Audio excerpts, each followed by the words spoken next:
స్వాగతం. అయోధ్యలోని రామ మందిరపు ప్రాణ ప్రతిష్ఠాపకు ఇంకా కొన్ని గంటలే ఉంది. ఈ మహావేడుకలను పురస్కరించుకొని ప్రధాని నరేంద్ర మోడీ 2 రోజుల పర్యటన నిమిత్తం తమిళనాడుకు చేరుకొని పలు ఆలయాలను సందర్శిస్తున్నారు. తాజాగా ధనుష్ కోట్లోని అర్చల్ మునై పాయింట్ ను సందర్శించారు.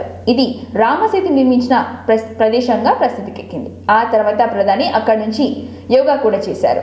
ఇక నుంచే త్రేతాయుగం నాటి రామసేతును ప్రారంభమవుతుంది. అనంతరం మోడీ శ్రీ కోదండరామ స్వామి ఆలయంలో పూజ నిర్వహించారు. కోదండరాం అంటే విల్లుతో ఉన్న రాముడు అని అర్థం. ఇది ధనుష్ కోట్లో ఉంది. విభీషణుడు శ్రీరాముని మొదటిసారి ఇక్కడే కలుసుకొని శరణు పొందాడని చెప్తూ ఉంటారు. भगवान श्री राम से विभीषण मिले थे, तो उस लिहाज से इस पूरी जगह की अपनी मान्यता रही है और कुछ ऐसी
నేతలకు సీఎం రేవంత్ రెడ్డి వార్నింగ్ ఇచ్చారు. త్వరలోనే కేసీఆర్ అనే పులి బయటకు వస్తుందంటూ ఇటీవలే కేటీఆర్ చేసిన కామెంట్స్ కు ఆయన స్ట్రాంగ్ కౌంటర్ ఇచ్చారు. పులి బయటకు వస్తే బోన్లో వేసి చెట్టుకు వేలాడేస్తామని హెచ్చరించారు. తాము కూడా పులి బయటకు రావాలని చూస్తున్నామని అన్నారు. రాష్ట్ర ప్రభుత్వంపై ఇష్టం వచ్చినట్లు వాగుతున్నారని కేటీఆర్ హరీష్ రావుపై మండిపడ్డారు. వచ్చే పార్లమెంట్ ఎన్నికల్లో బీఆర్ఎస్ నిషాన్ను 100 మీటర్ గోతులో బొందబెడతామని సవాల్ చేశారు. రాష్ట్రాన్ని దోచుకొని ప్రజల నెత్తిలి మీద అప్పులు దరిద్రాన్ని మోపారని మండిపడ్డారు. ఈ నెల 26న తర్వాత ఇంద్రవెల్లి నుంచి రాష్ట్రం నలుమూల పర్యటిస్తానని ఆయన ప్రకటించారు. తమది ప్రజా ప్రభుత్వం అని ఇచ్చిన హామీలను అమలు చేస్తామని స్పష్టం చేశారు రేవంత్ రెడ్డి.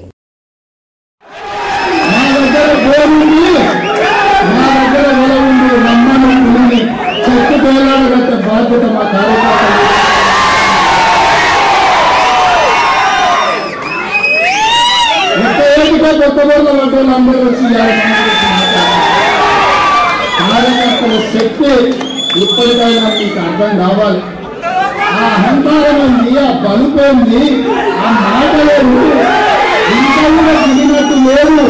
అధికార అహంకారం నుంచి బలుపు కావాలి అని ప్రజలు ఆశీర్వదించిండు. ఇవాళ ఆశీర్వాదంతోనే మేము తెలంగాణ రాష్ట్రంలో ప్రభుత్వాన్ని ఏర్పాటు చేసినాం. తెలంగాణ ప్రజల ఆశీర్వాదంతోనే ఇవాళ గ్రేట్ బ్రిటన్కి వచ్చినాం. ఇంతమంది కుటుంబ సభ్యులందరినీ కలుసుకున్నాం. ఇవాళ కేరళలో చూసినాం. ఒకప్పుడు అక్కడ కలుషితమైన వాతావరణం, కానీ ఇక్కడ ప్రజల సహకారంతో దాని ఒక వ్యాపార కేంద్రంగా, అభివృద్ధి పర్యాటక కేంద్రంగా ఈ ప్రభుత్వం ఈ ప్రజలు తీర్చిదిద్దేలు.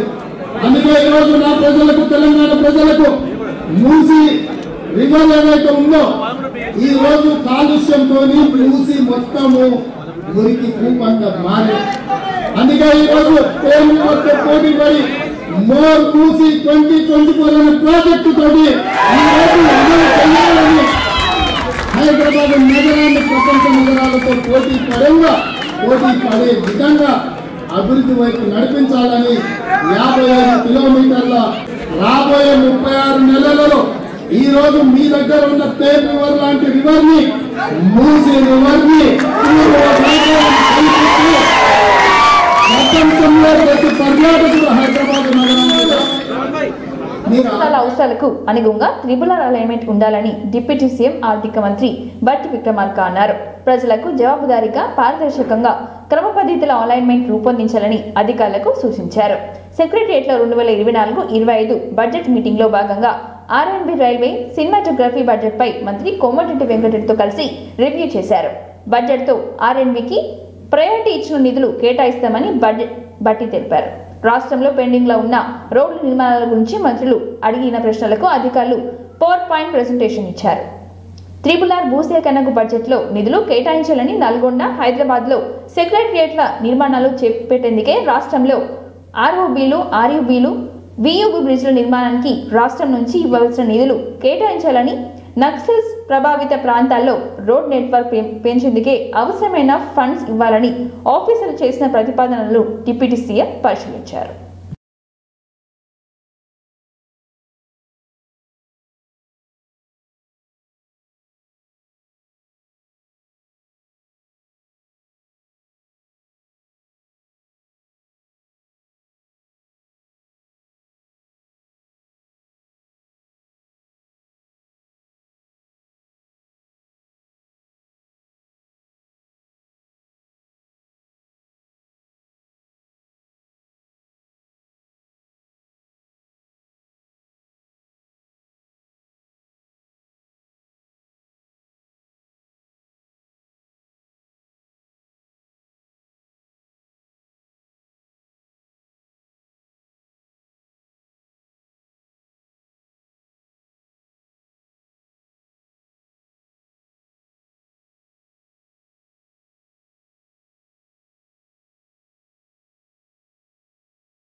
ఎన్నికల్లో బారాసకు ఓటు వేస్తే మూసీ నదిలో వేసినట్లేనని కేంద్ర మంత్రి బీజేపీ రాష్ట్ర అధ్యక్షుడు కిషన్ రెడ్డి అన్నారు. పార్టీ రాష్ట్ర కార్యాలయంలో అన్న మాట్లాడారు. సార్వత్రిక ఎన్నికల్లో బారాస ఎంపీలు గెలిచినా ఓడినా వచ్చే నష్టమేమీ లేదని వ్యాఖ్యానించారు. అసెంబ్లీ ఎన్నికల వేళ కాంగ్రెస్ పార్టీ అనేక హామీలు ఇచ్చిందని, వాటిని ఎలా అమలు చేయాలనే రూట్ మ్యాప్ ఇప్పుడు వారి వద్ద లేదని విమర్శించారు. ప్రధాని మోడీ హయాంలో దేశంలో 4 కోట్ల ఇళ్లు నిర్మించామని, 1500 పైగా పనికిరాని చట్టాలు రద్దు చేశామని అన్నారు. గత బారాస ప్రభుత్వం రాష్ట్రంలో ఒక్క ఇల్లు కూడా కట్టలేదని ఆరోపించారు కిషన్ రెడ్డి. గతంలో 10 సంవత్సరాలు మన్మోహన్ సింగ్ నేతృత్వంలో కాంగ్రెస్ పార్టీ అధికారంలో ఉన్నప్పుడు కేంద్ర మంత్రులే జైలుకి వెళ్లిన విషయం మనం చూస్తా ఉన్నాం. ఆ రోజు కాంగ్రెస్ ప్రభుత్వంలో మన్మోహన్ సింగ్ గారి నేతృత్వంలో ఉన్నటువంటి ప్రపంచంలోనే ఈరోజు భారతదేశము 5వ ఆర్థిక శక్తి గల దేశంగా, లార్జెస్ట్ ఎకానమిక్ కంట్రీ ఏదంటే ఈరోజు 5వ దేశం ప్రపంచంలో భారతదేశం ఉంది. యూకే లాంటి దేశాన్ని కూడా త్రిపుల్ తలాక్ చట్టం మహిళలకు, ముస్లిం ఆడబిడ్డలను రక్షించేటువంటి మరి చట్టాన్ని కూడా తీసుకురావడం జరిగింది. జమ్మూ కాశ్మీర్లో ఆర్టికల్ 370 తొలగించడం జరిగింది. మరి అన్ని రకాలుగా పేద ప్రజలకు సంబంధించి కావచ్చు, ఇతరత్ర ఈరోజు గత 9 సంవత్సరాలుగా 4 కోట్ల ఇండ్లు కట్టి ఆల్రెడీ ప్రజలకు కూడా ఆ ఇండ్లలో చేరిపోయిన విషయం కూడా మనం చూస్తా ఉన్నాం.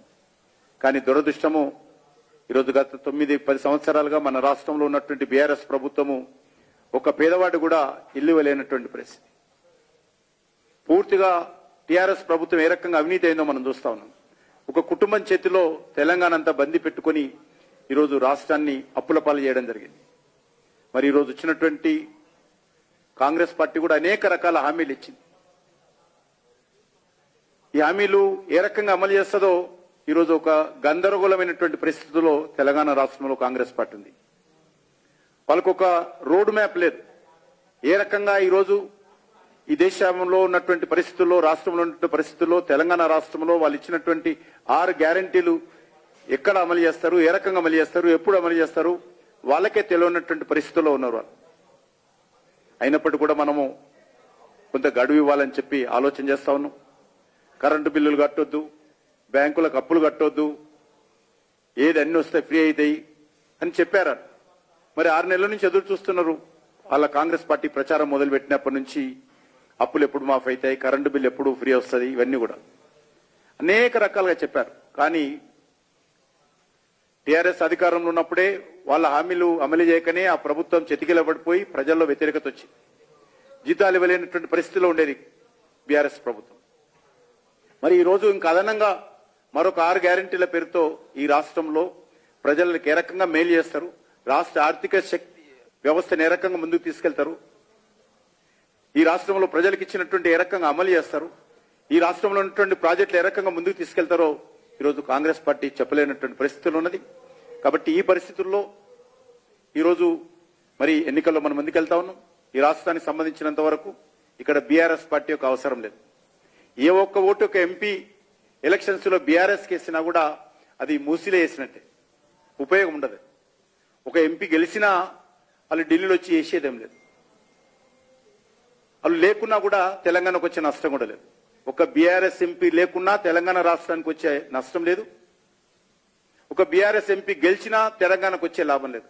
కాబట్టి నేను తెలంగాణ ప్రజలను కోరుతా ఉన్నాను, ఏ ఒక్క ఓటు కూడా ఈరోజు మీరు మరి వృధా చేసుకోకుండా నరేంద్ర మోడీ గారి నాయకత్వాన్ని బలపరిచి నరేంద్ర మోడీ గారి నాయకత్వంలో వరంగల్ జిల్లా సమగ్ర అభివృద్ధిపై ప్రత్యేకంగా ఫోకస్ చేశామని, ఇందుకు అనుగుణంగా బడ్జెట్ లో నిధుల కోసం కృషి చేస్తామని ఉమ్మడి జిల్లా ఇన్ఛార్జ్ మంత్రి పొంగులేటి శ్రీనివాసరెడ్డి చెప్పారు. ఉమ్మడి జిల్లా అభివృద్ధి కార్యక్రమాలపై మంత్రులు పొన్నం ప్రభాకర్, దనసరి సీతక్క, కొండ సురేఖలతో కలిసి హన్మకొండ కలెక్టరేట్లోని రివ్యూ నిర్వహించారు. ఈ సందర్భంగా శ్రీనివాసరెడ్డి మాట్లాడుతూ ఉమ్మడి జిల్లా ప్రజలకు గత ప్రభుత్వం ఇచ్చిన హామీలు, వేసిన శిలాఫలకాలు, చేపట్టిన పనులు, అసంపూర్తిగా ఆపేసిన పనులపై చర్చించినట్లుగా తెలిపారు. బీఆర్ఎస్ హయాంలో డబుల్ బెడ్రూమ్ ఇండ్లు పేరుతో ఎమ్మెల్యేలు ఓటు రాజకీయం చేశారని, పూర్తయిన ఇండ్లు కూడా పంపిణీ చేయకుండా అవినీతికి పాల్పడ్డారని ఆరోపించారు.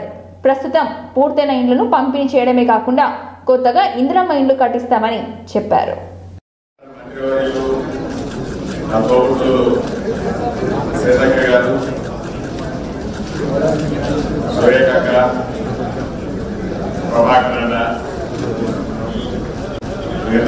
మిగతా ఎమ్మెల్యేలు, జిల్లా కలెక్టర్లు, జిల్లాలోని వివిధ సెక్టార్లలో ఉన్న ఉన్నతాధికారులు, మీడియా అందరికీ నమస్కారం. ఉమ్మడి ఖమ్మం జిల్లాలోని 12 నియోజకవర్గాల్లో ఉమ్మడి వరంగల్ జిల్లాలోని 12 నియోజకవర్గాల్లోని నియోజకవర్గాల వారీగా డెవలప్మెంట్ యాక్టివిటీస్ గతంలో ఏం జరిగాయి, ఏమి పెండింగ్ ఉన్నాయి, ఈ బడ్జెట్ లో ఆ పెండింగ్ ఉన్నాయి ప్రయారిటీలు మనం ఏమించుకోవాలి, అదే రకంగా కొత్తగా ఏర్పడిన ఈ ఇందిరమ్మ రాజ్యంలో ఎన్నికలకు ముందు ఈనాడు అధికారంలో ఉన్న మేము ఏవైతే హామీలు ఇచ్చామో ఆ హామీల్ని పూర్తి చేసే దాంట్లో ఎలా ముందుకు నడవాలి అన్నది కాన్స్టిట్యూన్సీ వైజ్ ఒక ప్రణాళికాబద్ధంగా చర్చించుకోవాలని ఆ సమావేశం జరగడం జరిగింది. ఈ సమావేశాల్లో ప్రతి ఎమ్మెల్యే గారు ఆ కలెక్టర్ గారు చెప్పినప్పుడు ఆ నియోజకవర్గానికి సంబంధించిన అంశాలని కూలంకషంగా వారు చెప్పొచ్చు, అడగొచ్చు. అధికారులు వారు అడిగే క్వశ్చన్కి ప్రాపర్ కరెక్ట్ ఆన్సర్ ఇవ్వాలని, ఏదైనా పూర్తి ఇన్ఫర్మేషన్ లేకుండా ఉంటే దాన్ని తెప్పించుకొని మళ్ళీ ఆ ఎమ్మెల్యే గారికి ఒక కాపీ, కన్సర్న్ కలెక్టర్ గారికి నాకు కాపీ పంపాలని కూడా తెలుపుతూ ప్రతిదీ కూడా మినిట్స్ రికార్డ్ చేయించండి. కలెక్టర్ గారు మినిట్స్ రికార్డ్ చేసి మళ్ళీ నెక్స్ట్ మీటింగ్ కి ఈ రోజు జరిగిన డిస్కషన్, ఆ మినిట్స్ ఇంప్లిమెంటేషన్ ఎంతవరకు వచ్చాయని కూడా మనం వెయిటింగ్ చేసుకోవడం జరుగుతుంది. కాబట్టి ఇప్పుడు ఫస్ట్ సీతక్క గారికి వేరే కార్యక్రమం ఉంది. సీతక్క గారు మా సాధారణ మంత్రివర్యంలో సీతక్క గారిని ముందు మాట్లాడిన తర్వాత అధికారులు కూడా మాట్లాడారు. హన్మకొండ జిల్లా ఐనవోలు మండలం సుప్రసిద్ధి జానపదాల జాతర పిలువబడే మల్లన్న జాతర అంగరంగ వైభవంగా ఉత్సవాన్ని నిర్వహిస్తున్నారు. ఈ సందర్భంగా ఆదివారం కావడంతో భక్తులు పెద్ద ఎత్తున మల్లన్న స్వామిని దర్శించుకున్నారు. దేవాలయ అభివృద్ధితో పాటు ఈ సంవత్సరం మల్లన్న దేవాలయం ఆదాయం గణనీయంగా పెరిగినట్లుగా ఆలయ ఈవో అద్దంకి నాగేశ్వరరావు 9 టీవీ ఛానల్తో మాట్లాడారు. ఐనవోలు శ్రీ మల్లికార్జున స్వామి బ్రహ్మోత్సవాల సందర్భంగా ఉగాది వరకు జరగనున్నట్లుగా ఆలయ ఈవో అద్దంకి నాగేశ్వరరావు తెలిపారు. ఈ సంవత్సరం ఇప్పటిలాగే 24 హుండీలు గురువారం లెక్కించారు. ఆలయంలో ఏర్పాటు చేసిన 24 హుండీలకు లెక్క జరపగా 31,36,817 రూపాయలు ఆదాయం వచ్చినట్లుగా తెలిపారు. 30,000 పైచిలకు వచ్చినాయని తెలిపారు. బ్రహ్మోత్సవాల సందర్భంగా మొత్తం 1,70,265 రూపాయలు వచ్చినట్లుగా వివరించారు. గత సంవత్సరం కంటే మేడారం జాతర ఉండడంతో ప్రస్తుతం సంవత్సరంలో 16 లక్షల పైచిలుక ఆదాయం పెరిగిందని అన్నారు. రాష్ట్ర ప్రభుత్వం ఆదేశాల మేరకు మంత్రి కొండ సురేఖ, ఎమ్మెల్యే నాగరాజు, జిల్లా కలెక్టర్, జిల్లా కమిషనర్, ఎండోర్మెంట్ డిపార్ట్మెంట్ ఆధ్వర్యంలో భక్తులకు సరైన సౌకర్యాలు కల్పించడం వల్లనే భక్తుల రద్దీ పెరిగిందని, పరిశుద్ధ కర్మలకు జాతర ముఖ్యమైన పాత్ర పోషించారని అన్నారు. అలాగే త్రాగునీటి ఏర్పాటు, మెడికల్ క్యాంప్, పోలీస్ ప్రొటెక్షన్, వివిధ రకాల ఏర్పాట్లను చేసినట్లుగా తెలిపారు. ఐనవోలు మల్లికార్జున స్వామి దేవాలయం మరింత అభివృద్ధి చెందాలని, దానికి ప్రజలందరూ సహకరించాలని, ఆలయ అభివృద్ధికి కోసం జరుగుతున్నాయని, దానికి కావాల్సిన సహకారాన్ని స్వామివారిని దేవాలయానికి దాతలు ముందుకు రావాలని ఈవో తెలిపారు.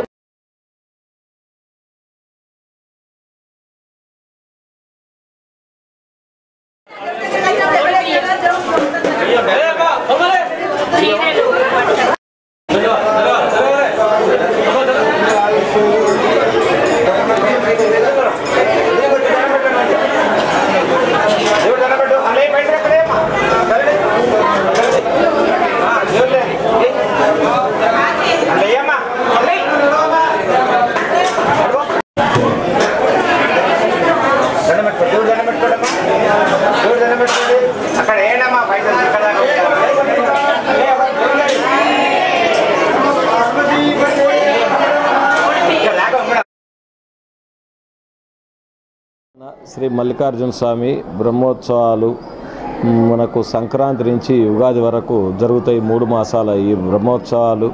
ఎందుకంటే గతంలో కంటే ఈ సంవత్సరం చూస్తే మనకు మేడారం సమ్మక్క సారలమ్మ జాతర ఉంది.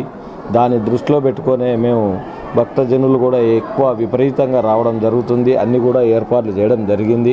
అంతేకాకుండా మనకు గత సంవత్సరం మనకు సంక్రాంతి నుంచి 3 రోజులు ఉత్సవాలు ఉంటాయి. సంక్రాంతిలో మనకు భోగి, సంక్రాంతి, మకర సంక్రాంతి, ఈ 3 రోజులు బ్రహ్మోత్సవాలు ఉంటాయి. గత సంవత్సరం మనకు వచ్చేసి సంక్రాంతి 3 బ్రహ్మోత్సవాలలో మనకు 84,45,946 రూపాయలు రావడం జరిగింది. అంతేకాకుండా గతం కంటే ఈ సంవత్సరం మనకు ఎందుకంటే 1,70,265 రూపాయలు రావడం జరిగింది. అంటే మనకు 16,21,396 రూపాయలు మనకు పెరగడం జరిగింది. కాబట్టి మనకు భక్తులు కూడా అత్యధికంగా విచ్చేసి స్వామివారిని దర్శించుకోవడం జరిగింది. ఈసారి ఏంటంటే నూతనంగా విఐపి దర్శనం మన క్యూ లైన్ కూడా ఏర్పాటు చేయడం జరిగింది. దానివల్ల కూడా భక్తులకు ఎలాంటి ఇబ్బందులు లేకుండా కూడా మంచిగా స్వామివారిని దర్శించుకునే విధంగా కూడా లైన్స్ కూడా ఏర్పాటు చేయడం జరిగింది. గతంలో ఏంటంటే మనకు విఐపి పాసులు మనం ఇవ్వడం వల్ల భక్తజనానికి కూడా కొంచెం ఇబ్బందికరంగా మారింది. దాన్ని దృష్టిలో పెట్టుకొని అలాంటి ఇబ్బందులు కలగకుండా గౌరవ మంత్రివర్యులు, గౌరవ ఎమ్మెల్యే గారు, కలెక్టర్ గారి ఆదేశానుసారంగా ఈ యొక్క విఐపి పాసులు రద్దు చేయడం జరిగింది. రద్దు చేసిన ఇడల మనకు వివిధ విఐపీల లెటర్లతోటి వచ్చే భక్తులు ఉంటారు కాబట్టి వారికి ఈ యొక్క వివిఐపి క్యూ లైన్ కూడా ఏర్పాటు చేసేసినాం. అక్కడ కూడా రుసుము పెట్టడం జరిగింది. రాష్ట్ర కమిషనర్ గారి ఆదేశానుసారంగా మన టికెట్స్ కూడా నూతనంగా ప్రవేశపెట్టడం జరిగింది. దానివల్ల ఇవన్నీ చూసుకుంటే మాత్రం భక్తులకు చాలా మంచిగా విరివిగా దర్శనం చేసుకునే విధంగా ఏర్పాట్లు చేయడం జరిగింది. గతం కంటే ఈసారి రెట్టింపుగా జరగడం జరిగింది. అంతేకాకుండా ఈ 3 మాసాలలో మనకు ఆదివారం, బుధవారం ప్రత్యేకంగా బాగా జనాలు రావడం జరుగుతుంది. వారికి కూడా చలో పందిలు కూడా ఏర్పాటు చేయడం జరిగింది. కొత్తగా దాతల ద్వారా మనం పెద్దగా రేకుల షెడ్స్ కూడా 3 నిర్మాణం చేసి వాళ్ళకి అందుబాటులోకి తీసుకురావడం జరిగింది. నిత్యాన్నదానం కూడా చేయడం జరుగుతుంది. అది కూడా మన దాతల ద్వారా అది కూడా నిర్మాణం చేసుకోవడం జరిగింది. కాబట్టి భక్తులకు నాణ్యతతో కూడుకున్న ప్రసాదాలు కూడా మేము అందుబాటులో ఉంచి వారికి అందే విధంగా తగు ఏర్పాట్లు కూడా చేయడం జరుగుతుంది. అంతేకాకుండా ప్రతి ఆదివారం బుధవారం కూడా వివిధ ప్రాంతాల నుండి వివిధ రాష్ట్రాల నుండి కూడా భక్తజనం విపరీతంగా రావడం జరుగుతుంది. వారికి కూడా ఎలాంటి ఇబ్బందులు లేకుండా కూడా అన్ని ఏర్పాట్లు చేయడం జరుగుతుంది. ముఖ్యంగా మనకు ఈ యొక్క దేవాలయం అంతా కూడా సీసీ కెమెరాల నిఘాలో ఉంది. భక్తులు సహకరించగలరు. ఎలాంటి అవాంఛనీయ సంఘటనలు జరగకుండా కూడా మేము పోలీస్ బందోబస్తు కూడా ఏర్పాటు చేయడం జరుగుతుంది.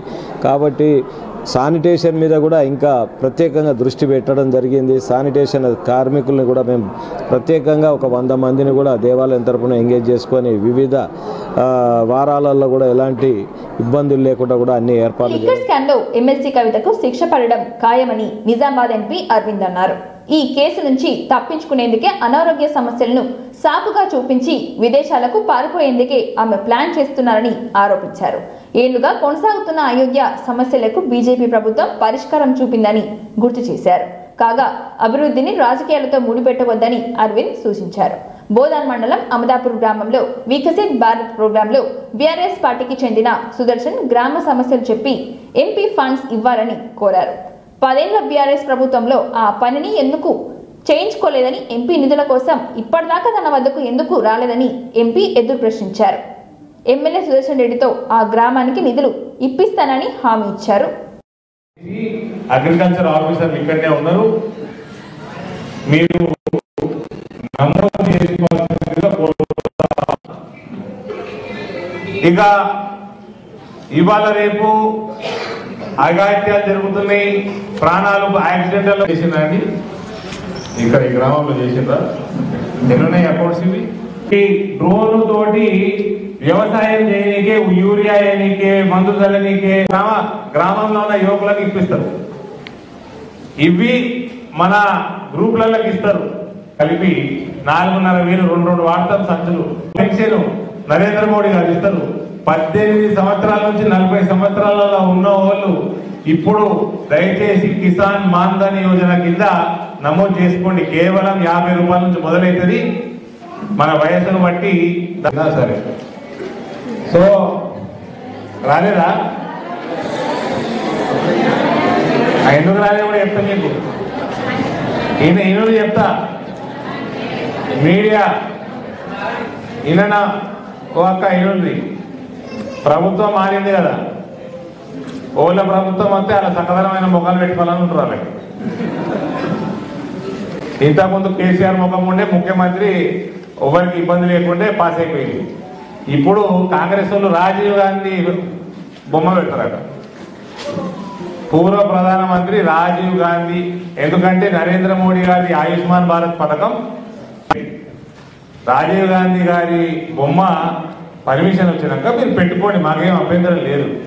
కాబట్టి అందరు చేయించుకున్నట్టు ఆయుష్మాన్ భారత్ ఎవరైనా చేయించుకున్న కూడా చేసుకోండి. ఇక లాస్ట్కి మన 10 సంవత్సరాల నుంచి ఇల్లు కట్టియలే మనకు, కానీ దేశంలో నరేంద్ర మోడీ 4 కోట్ల ఇల్లు కట్టిండు. ఇళ్ళ కూడా రాసినది. ఇవన్నీ ఇస్తారు. ఇప్పుడు మీకు క్యాలెండర్లు ఇస్తారు, ఇవి ఇస్తారు. జర తెలుగులో ఉన్నది మనం జాగ్రత్తగా చదువుకోండి. 4 కోట్ల ఇల్లు నరేంద్ర మోడీ గారు దేశంలో కట్టిండ్రు. రాష్ట్ర ప్రభుత్వాల ద్వారా కడతారు. యోజన ప్రధానమంత్రి ఆవాస్ యోజనలో కూడా నమోదు చేసుకోండి. ఇల్లు కనెక్షన్ లో ఆఫీసర్లు ఇచ్చేస్తారు. అంతేనా అండి? 7,000 నరేంద్ర మోడీ గారు మాఫీ చేస్తున్నారు. వినియోగించుకోవాల్సిందిగా కోరుతా ఉన్నా. అయిపోయినా ఈ 2 బీమాలు కవర్ చేస్తే 4 లక్షల రూపాయల బీమా ఉంటుంది. నిధులు దారి మళ్లించి మీరే సర్పంచ్ల ఆత్మహత్యలకు కారణమయ్యారని కేటీఆర్ పై పంచాయతీరాజ్ శాఖ మంత్రి సీతక్క ఫైర్ అయ్యారు. బీఆర్ఎస్ హయాంలో సర్పంచ్లకు తీవ్ర అన్యాయం జరిగిందని ఆమె ఆరోపించారు. గ్రామ పంచాయతీలు ఇప్పటికే ఇబ్బందులో ఉన్నమాట వాస్తవమని చెప్పారు. త్వరలోనే సర్పంచ్లకు బిల్లులు ఇవ్వడానికి చర్యలు తీసుకుంటామని వెల్లడించారు.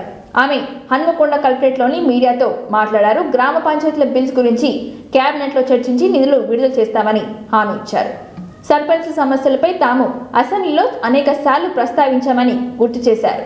రాష్ట్రంలో సర్పంచ్ల చావులే లేవన్న కేటీఆర్ దబాయించారని మండిపడ్డారు. మంత్రి కొండా సురేఖ మాట్లాడుతూ మానూర్ ఎయిర్పోర్ట్ ను డెవలప్ చేయాలని, వరంగల్లో ఫుడ్ ప్రాసెసింగ్ సెంటర్లు, పండ్లు కూరగాయల మార్కెట్లు ఏర్పాటు చేయాలని కోరారు. ఈరోజు ఈ యొక్క సమీక్ష సమావేశం సంపూర్ణంగా క్షేత్రస్థాయి నుంచి పై స్థాయి వరకు సమస్యలు తీసుకెళ్లి దానికి మరి సమస్య పరిష్కారానికి నిధుల కేటాయింపు ఈ యొక్క సమావేశం చాలా ఉపయోగపడుతుందని తెలియజేస్తా ఉన్నాను. తప్పకుండా ఇక్కడేమన్నా, ఎందుకంటే మనం తక్కువ టైం ఇచ్చినాం కాబట్టి కొంతమంది అధికారులు ఇంకేమైనా మిస్ అయి ఉన్నా కూడా మళ్ళీ ఆయా ఎమ్మెల్యేల ద్వారా కానీ లేదా మన ఇన్ఛార్జ్ మినిస్టర్ గారు కానీ లేకుంటే మా ఇద్దరు జిల్లా నుంచి మేము కూడా ఉన్నాం కాబట్టి మా దృష్టికి తీసుకొచ్చినా తప్పకుండా మరి ఇన్ఛార్జ్ మినిస్టర్ గారి దృష్టికి తీసుకెళ్లి వాటిని కూడా అందులో యాడ్ చేసే విధంగా చేస్తామని తెలియజేస్తూ ఈ సమావేశానికి వచ్చినటువంటి అధికారులకు, ప్రజాప్రతినిధులకు, పత్రికా మీడియా తప్పకుండా ఇక్కడేమన్నా, ఎందుకంటే మనం తక్కువ టైం ఇచ్చినాం కాబట్టి కొంతమంది అధికారులు ఇంకేమైనా మిస్ అయి ఉన్నా కూడా మళ్ళీ ఆయా ఎమ్మెల్యేల దృష్టి నిర్లక్ష్యం అనేది ఉంటుంది. దానివల్ల ఇబ్బంది పడేది చివరిగా ప్రజలే పడతారు. కాబట్టి ప్రజలకు అన్ని సౌకర్యాలు కూడా అందాలి, వాళ్ళకు ఎటువంటి ఇబ్బందులు కూడా కలగకూడదు అంటే తప్పనిసరిగా ఇలాంటి రివ్యూస్ జరుగుతూనే ఉండాలి. ఇప్పుడు ఎస్సీగా చెప్పినట్టుగా ప్రతిదీ కూడా మినిట్స్ లో ఎంటర్ కావాలి. నెక్స్ట్ మీటింగ్ జరిగినప్పుడు ఫస్ట్ మినిట్స్ రివ్యూ చేసుకున్నాక దానికి ఒక టైం అవుట్ ప్రోగ్రామ్ పెట్టినాక ఆ టైం లోపల అవి కంప్లీట్ చేశారా చేయలేదా అనేది మళ్ళీ రివ్యూలో చెప్పినప్పుడు ఆ తర్వాత నెక్స్ట్ మళ్ళీ మీటింగ్ కంటిన్యూ చేయడం జరుగుతుంది. కాబట్టి ఇక్కడ మీకు చెప్పేటప్పుడు ఈ ప్రాబ్లం అయోధ్యలో జరుగుతున్న శ్రీరాముడి ప్రాణ ప్రతిష్ఠాపకు తమకు ఆహ్వానం అందలేదని బీఆర్ఎస్ ఎమ్మెల్సీ కవిత తెలిపారు. స్పీకర్ గడ్డం ప్రసాద్ కుమార్ ను కలిసిన అనంతరం మీడియాతో ఆమె మాట్లాడారు. రాముడు అందరివాడని ఏదో ఒక రోజు అయోధ్యని సందర్శిస్తామని చెప్పారు. బడుగు బలహీన వర్గాలకు అండగా నిలిచి మహాత్మా జ్యోతి బాపులే విగ్రహాన్ని అసెంబ్లీ ఆవరణలో నెలకొల్పాలని కవిత డిమాండ్ చేశారు. భారత్ జాగృతి ఆధ్వర్యంలో స్పీకర్ను కలిసిన ఈ విషయంపై వినతి పత్రం అందజేసినట్లుగా తెలిపారు. మీద ఇన్విటేషన్ ఏం రాలేదు. అయినప్పటికీ రాముడు అందరు వాడు కొందరు వాడు కాదు. ఏదో ఒక సందర్భంలో ఏదో ఒక సమయంలో అయోధ్య విజిట్ చేసే అవకాశం తప్పకుండా వస్తుంది. పుణ్యక్షేత్రాలన్నీ కూడా సందర్శించినట్టుగా ఏదో ఒకనాడు అయోధ్యను సందర్శించుకునేటటువంటి భాగ్యం మా అందరు కూడా కలుగుతుందని నేను భావిస్తా ఉన్నాను. బట్ రేపు జరిగేటటువంటి ఈవెంట్ లో నరేంద్ర మోడీ ఇచ్చిన పిలుపు మేరకు ఖైరతాబాద్ లోని హనుమాన్ టెంపుల్ ను గవర్నర్ తమిళిసై క్లీన్ చేశారు. అయోధ్యలో ఈ నెల 22న రాముడి ప్రాణ ప్రతిష్ఠాప కార్యక్రమంలో భాగంగా దేశవ్యాప్తంగా దేవాలయాలను క్లీన్ చేయాలని ప్రధాని నరేంద్ర మోడీ సూచించారు. అందులో భాగంగానే గవర్నర్ తమిళిసై టెంపుల్ ని క్లీన్ చేశారు. రాజ్భవన్ లో ఓ ప్రకటనలో పేర్కొన్నారు. అనంతరం టెంపుల్స్ లో నిర్వహించిన ప్రత్యేక పూజలో గవర్నర్ పాల్గొన్నారు.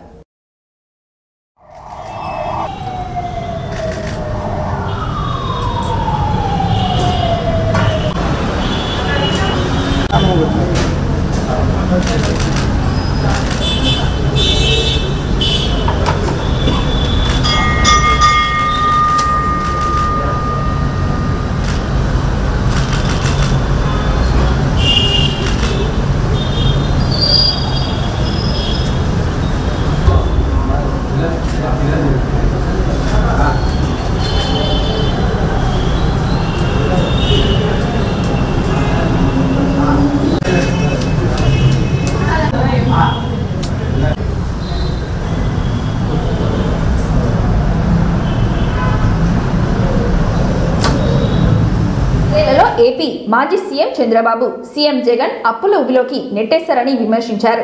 ఏపీ పీసీసీసీ చీఫ్ వైఎస్ షర్మిల ఇవాళ ఏపీ పీసీసీ చీఫ్ గా బాధ్యతలు చేపట్టిన షర్మిల ఏపీలో కాంగ్రెస్ కు పూర్వ వైభవం తీసుకొస్తానని చెప్పారు.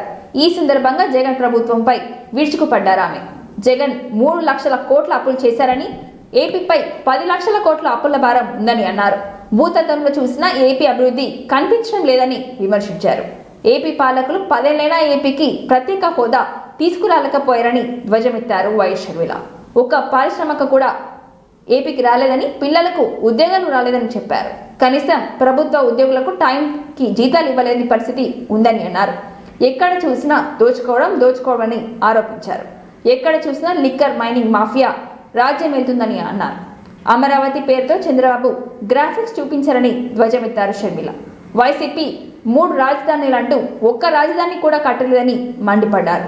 రాజధాని కట్టడానికి డబ్బులు కూడా లేవని చెప్పారు షర్మిల. ఒక్కసారంటే ఒక్కసారైనా ఒక్కటైనా నిజమైన ఉద్యమం చేశాడా స్పెషల్ స్టేటస్ కోసం?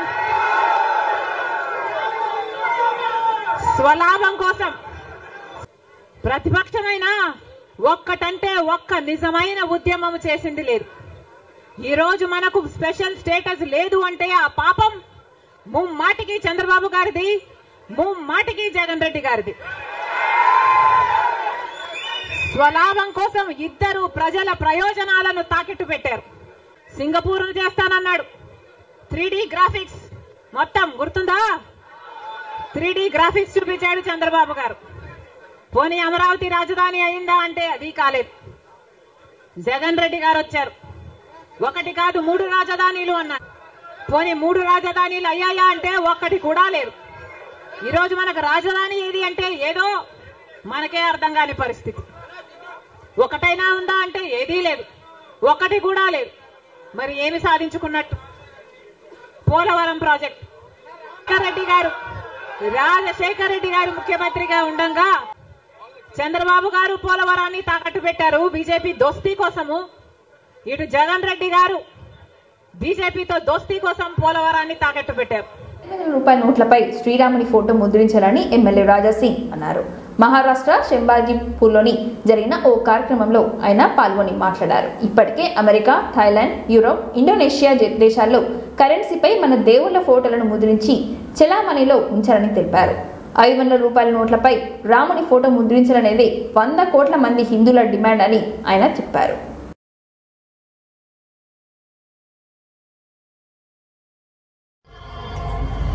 कि 500 रुपए के नोट पर हमारे रामचंद्र जी की तस्वीर हो, 500 रुपए के नोट पर हमारे रामचंद्र जी की तस्वीर हो। ये भारत देश में 100 करोड़ हिंदू रहता है। ये 100 करोड़ हिंदुओं की डिमांड है, मांग है, और इस मांग को पूरा करें। अरे अमेरिका जैसे क्षेत्र में मर्यादा पुरुषोत्तम भगवान గద్వాల్ జిల్లా గద్వాల్ పట్టణంలో ముస్లిం మైనార్టీ ఈద్ పనులను జిల్లా పరిషత్ చైర్మన్ సర్దా పరిశీలించారు. పనులు చేపట్టేందుకు గాను గత ప్రభుత్వంలో 2.25 కోట్ల రూపాయలు మంజూరు చేసినా ఇప్పటి వరకు పనులు పూర్తి కాకపోవడంపై పనులు నిర్లక్ష్యం గల కారణాలను పంచాయతీరాజ్ ఏఈ బషీర్ను అడిగి తెలుసుకున్నారు. వచ్చే రంజాన్ పవిత్ర మాసంలోపు అసంపూర్తి పనులను పూర్తి చేసి వాడల్లోకి తీసుకొని రావాలని, అదనపు నిధులు అవసరమైతే తమ దృష్టికి తీసుకురావాలని అన్నారు. కాంగ్రెస్ ప్రభుత్వం తరపున ఈద్ అభివృద్ధి పనుల కోసం తమ వంతు కృషి చేస్తామని, ఈద్ సుందరవనంగా మార్చి అభివృద్ధి చేస్తామని ముస్లిం మైనార్టీ సోదరులకు భరోసా ఇచ్చారు. వీరి వెంట మాజీ JP chairperson Bandari Bhaskar, TPCC రాష్ట్ర నాయకులు శంకర్, బండ్ల రాజశేఖర్ రెడ్డి తదితరులు పాల్గొన్నారు. పండుగ సందర్భంగా వాళ్ళకు ఒక మంచి అది ఉండే విధంగా చూడాలనే ప్రయత్నంలో ఈరోజు ఈద్గా పర్యవేక్షణ జరిగింది. ఇక్కడ ఏఈ గారు కూడా ఉన్నారు, అలాగే మత పెద్దలు అందరూ ఉన్నారు. ఇక్కడ కౌన్సిలర్లు, మాజీ కౌన్సిలర్లు, చైర్మన్లు, పెద్దలు, నాయకులు అందరూ కూడా ఉన్నారు. వీళ్ళందరి సమక్షంలో ఈరోజు పరిశీలించడం జరిగింది. ఆల్రెడీ కాంట్రాక్టర్ నుంచి సబ్ కాంట్రాక్టర్ కి వర్క్ ఇవ్వడం జరిగింది. ఆయన నడుస్తుంది వర్క్ కూడా. ఒక వారం లోపల ఆల్రెడీ మినార్స్ అనేది కూడా ఆల్రెడీ రెడీమేడ్ మినార్స్ కాబట్టి వాళ్ళన్నింటినీ రెడీ చేసి ఒక 1 వీక్ లో కంప్లీట్ చేస్తాం, అంటే 1 వీక్ లో ఫిక్స్ చేస్తే కంప్లీట్ అయిపోతుంది అని చెప్తున్నారు. అయినప్పటికీ మనకి ఇంకొక నెలన్నర టైం కూడా ఉంటుంది. అంతలోపు ఏదేమైనా ఖచ్చితంగా ఈద్గా మాత్రం కంప్లీట్ చేసే విధంగా, ఒకవేళ ఫండ్ తక్కువైనా కూడా, ఏమైనా షార్టేజ్ అయినా కూడా మేము ప్రభుత్వం నుంచి శాంక్షన్ ఇప్పించే ఆలోచన కూడా ఉంది. కాబట్టి ఎలాంటి పరిస్థితిలో కూడా ఈ కంప్లీషన్ మాత్రం జరుగుతుంది, దాంట్లో ఎలాంటి అడ్డంకులు ఉండవు. దాంతో పాటు ఎక్స్టెన్షన్ కోసం కూడా మత పెద్దలు ఇక్కడ అడగడం జరుగుతుంది. ఖచ్చితంగా ఫండ్ ఏదో ఒక విధంగా ఫండ్ లో శాంక్షన్ తెప్పించి ఆ ఎక్స్టెన్షన్ చేసి ఏదైనా ప్లాంటేషన్, అంటే మంచి వాతావరణం కనిపించే విధంగా మనకి ప్లాంటేషన్ కూడా చేసుకునే విధంగా ప్లాన్ చేసుకుని, ఆల్రెడీ కాంపౌండ్ వాల్ కి కూడా శాంక్షన్ ఉంది. నాకు తెలిసి ఏఈ గారు 80 లక్షలు శాంక్షన్, మన పెండింగ్ వర్క్, బ్యాలెన్స్ వర్క్ మిగిలితే కూడా ఆ కాంపౌండ్ వాల్ కూడా మా ప్రభుత్వంలో కంప్లీట్ చేసే ప్రయత్నం మేము చేస్తాము. ఇంకా ఏమన్నా మన ఈద్గాకు సంబంధించి, మా మైనార్టీ సోదరులకు సంబంధించి, అలాగే షాదీఖానా కానివ్వండి, ఇంకా చాలా ఉన్నాయి. సో అవన్నిటి కూడా మన ఈ ప్రభుత్వంలో కంప్లీట్ చేసుకునే ప్రయత్నంలోనే ఈరోజు మొట్టమొదటిగా ఇక్కడ మన ఈద్గానే ముఖ్యం కాబట్టి ఇక్కడికి రావడం జరిగింది. సో డెఫినెట్ గా మా సోదరుల, మైనార్టీ సోదరుల సలహాలు, సూచనలతో పాటు పెద్దలు చాలా మంది ఉన్నారు. వాళ్ళందరూ సలహాలు తీసుకుని ఏ విధంగా ముందుకెళ్తే మనకి అభివృద్ధి చేసుకోగలమో ఖచ్చితంగా చేసుకుంటాము. డెఫినెట్ గా మా సైడ్ నుంచి, మా ప్రభుత్వం సైడ్ నుంచి కంప్లీట్ గా మైనార్టీ సోదరులకి సపోర్ట్ ఉండి ఇది కంప్లీట్ చేసే బాధ్యత మేము తీసుకుని ఈరోజు రంజాన్ రోజు ఖచ్చితంగా ఇది ఏర్పాటై ఎలాంటి ఇబ్బందులు లేకుండా మీకు అన్ని విధాలుగా పండుగ జరుపుకునే విధంగా మేము చూసుకుంటామని తెలియజేస్తూ మా వార్తలు సమాప్తం. మరిన్ని వార్తలతో మళ్ళీ కలుద్దాం. చూస్తూనే ఉండండి 9 టీవీ.